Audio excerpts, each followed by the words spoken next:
non ti conoscevo come si cagnata tu. Te sei fatta bella, tieni già 20 anni, pare una creatura tu. Sto vestito corto e fa parecchio femmina, ma che mi succede? Su cuore mi può ridere, è contento che ho incontrato a te, prima amore che sapete. Stai studiando ancora, o sei diplomato, per intelligente tu. E te mi sono imparato 1 milione di cose che non mi sono scordato più. E sei fidanzato, o sei ancora libero, io sono stato scemo, mi sono sposato giovane, ma tengo un figlio nato già, sta quasi per nascere.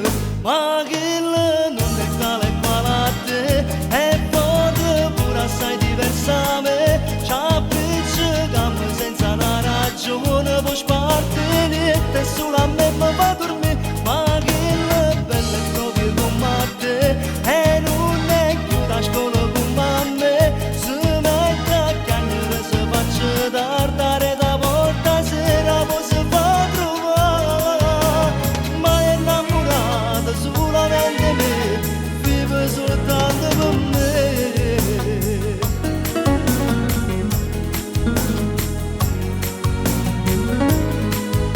Quando mi lasciato mi sentivo solo e pensavo ancora a te. Ero innamorato e tu senza cuore, con altro ti mettesti tu.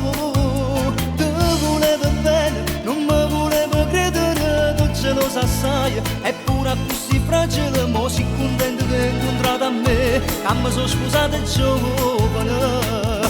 Ma che non è tale e quale a te, e poi pure assai diversa a me, c'ha appiccicato senza una ragione, poi spartenere e solo a me mi fa dormire. Ma che bella proprio come a te, e non è più da scuola come a me, si mette a chiacchiere, si faccia tardare da porta sera, poi si fa trovare.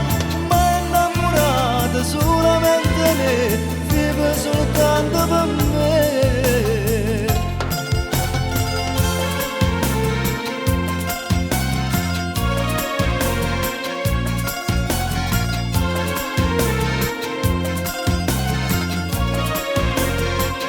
Ma che non è tale e quale a te, e poi pure assai diversa a me, c'ha appiccicato senza una ragione, poi spartenere e solo a me mi fa dormire.